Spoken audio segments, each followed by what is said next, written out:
Okay, let's take a look at a data-driven test automation framework for testing SOAP web services using the free version of SoapUI. And this time, we're going to read our test data values from an Excel sheet, and then we're going to write these values and the actual response out to a second different Excel sheet. And the reason we have to do this is you can't read and write to the same Excel sheet at the same time. And we'll see, I'll demo what happens if you leave it open and try and run this. We will be using the open source or the free version of SoapUI 5.5.0. This has been tested with Microsoft Excel and the OpenOffice spreadsheets. Again, it supports only the XLS format, not XLSX. You would need Apache POI for that. So, this framework is going to read a Fahrenheit temperature value from the Excel spreadsheet, one row at a time. It's going to populate the SOAP request with that number. It's going to send that request out to a public web service, which will convert it from Fahrenheit to Celsius. It'll receive the response and read the Celsius temperature that was returned. It will then compare the Celsius temperature returned in the response to the expected result in the Excel spreadsheet. It'll perform an assertion to determine if it passes or fails, and that's going to loop through each row, and when it hits an empty row, it will stop. Now, just remember, in Excel, it's hard to tell if a row is empty or null. No big deal. It might run a couple extra times, give you some errors. You can just go back and delete those rows. As mentioned, this does use a free public web service to convert the temperatures. The WSDL is located at this URL, and I will copy these notes and code and put them in the YouTube comments, or I will give you a GitHub location where you can get this code from. Okay, so here is our first spreadsheet. I'm calling it Fahrenheit-temps XLS. And so this is where we're going to specify the Fahrenheit value, and we're going to expect this value to come back. As you can see, the first row here is a header row, and when we look at the code, I'll show you how we're going to ignore that. And because it's only going to read the first two columns, we can put any kind of comments we want to in any of the other columns. It won't affect the testing. Now, the second spreadsheet is called Fahrenheit-chart.xls, and it's going to take the value that we read from our input spreadsheet and rewrite it out here. It's going to do the same with the expected result. It's going to read it from our input spreadsheet and rewrite it, and then it's going to get the actual result from the web service response and write it out here. So this will have a complete record of what we tested, the input value, expected result, actual result. So it kind of documents what has been done completely. Okay, so here's our SoapUI at 5.5.0, one of the latest and greatest. Here is my project here, calling it temperature conversion. And as you can see, I've just got two test steps, the Groovy script read data step and the envelope for the Fahrenheit to Celsius conversion. If we double click on this and look at it, I don't know if this will magnify. No, it doesn't look like it will. So this does use the JXL libraries to read the Excel spreadsheet, and you'll have information on that. You can see here's our first workbook, and this is the Fahrenheit-temp XLS. So this is where it's getting its input data. And then we have a writable workbook, and that's the Fahrenheit-chart XLS. So that's what it's going to write out to. And it's fairly simple here, getting the rows. We're starting at row equals 1. Everything starts at 0.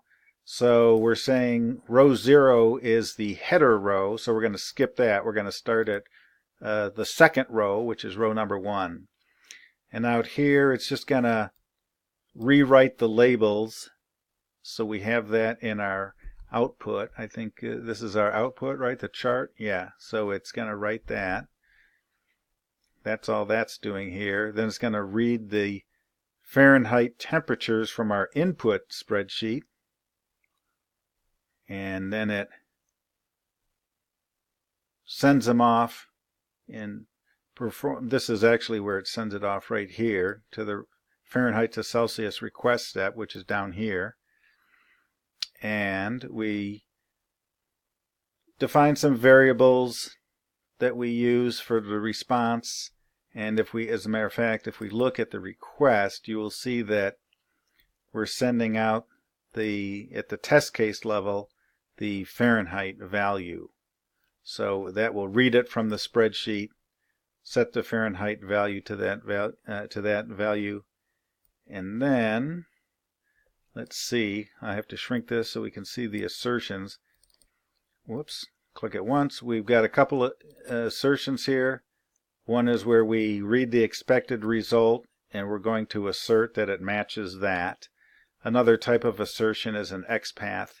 So we declare the namespace. We're going to look at the M Fahrenheit to Celsius result, and we're going to do the same thing. And if we look at the Fahrenheit to Celsius result, we cancel this. It's Fahrenheit to Celsius result. That's what we're looking at. Okay, so now we can run this. We can go to either the test step level or test case level. Doesn't matter because it'll jump to the same one. Now when we run this, we're actually going to get an error, or I'm expecting to get an error, and we did. And the reason it says we have a Java IO exception, file not found, sounds scary. If we go over here, the process cannot access the file because it's currently being used by another process. So this is the output chart that it wanted to write to. And I will go ahead. I think it's going to save it just at the expanded level. Now if we run it again, we see here that there's no failures. And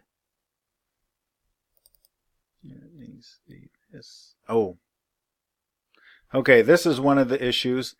I'm going to have to go into Task Manager and kill it.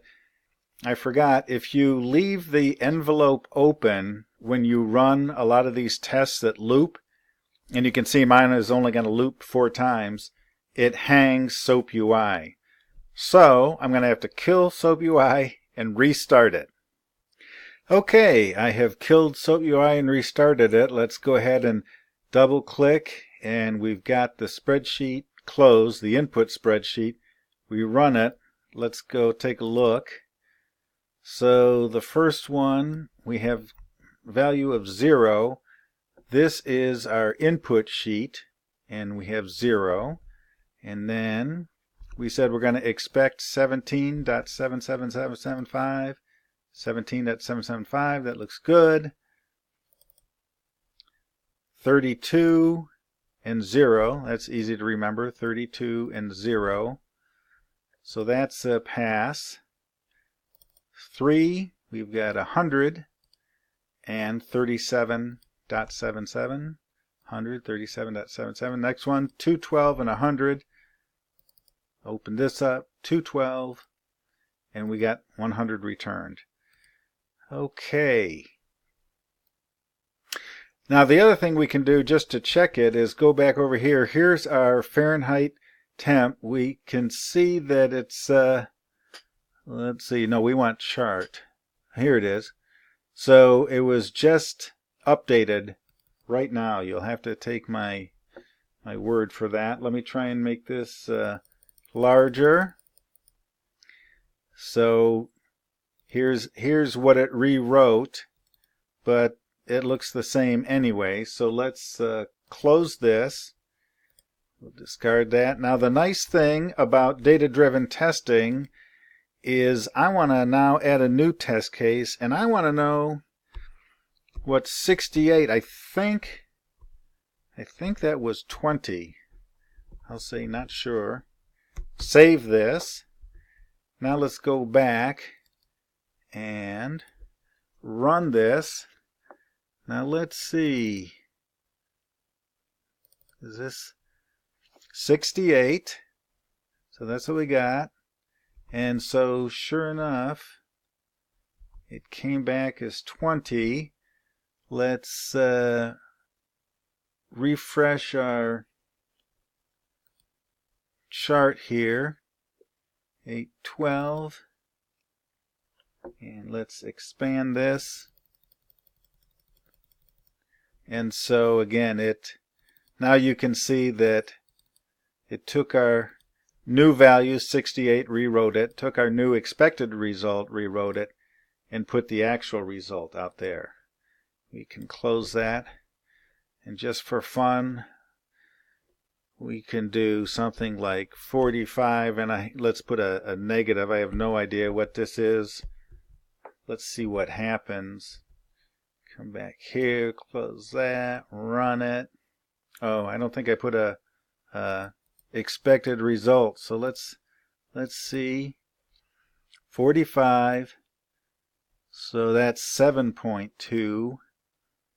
And what does it have here? Okay, token missing in response. Comparison failed. Namespace. Expecting 9. Whoops, let's close this. Actual was 7.222. Now, I just did that to show you that it's really reading. It does perform these things. I had no idea what 45 is. And so I can cheat if I want to and put 7.222. What did I say? 4, 5, 6, 7, 8. Let's see if that's 1, 2, 3, 4, 5, 6, 7. Let's see if this, not sure if I have enough in there, but we'll just rerun it again. No, I guess I've either put too many or too few. So actual was wanted 1, 2, 3. Close this thing. Let's clean it up. Okay, so after some investigation, what happened was I was formatting the cell with the number, and the default was like 9 decimal places, and it wasn't matching. So I finally came down here and set it to 7 decimal places, saved it, and now if we run it, step 8 is happy. 45 and 72222, 7 places, which is what we have here. Okay. All right, and if we look at our chart, which is the output, and zoom this back up, we can take a look at the 7.22222. It's now happy. So that's about it for reading and writing out to an Excel sheet with all your data and results. As you can see, it's not that complicated. Unfortunately, with the this public web service, it actually accepts invalid values and just returns a temperature. Otherwise, you can use this to test. We'll just open an envelope up here, but you can test for invalid values. Oops, got to get the request. So right now, if we put like Z as a Fahrenheit temperature, submitted it, it actually comes back with -17 instead of an invalid number. Plus, even when it had 1000, I don't know how it will take commas. Probably the same thing. Otherwise, it's a good way to perform negative testing. If you're looking for specific error conditions, you can put that in there, and if you're expecting a certain error message, you put that in your expected result.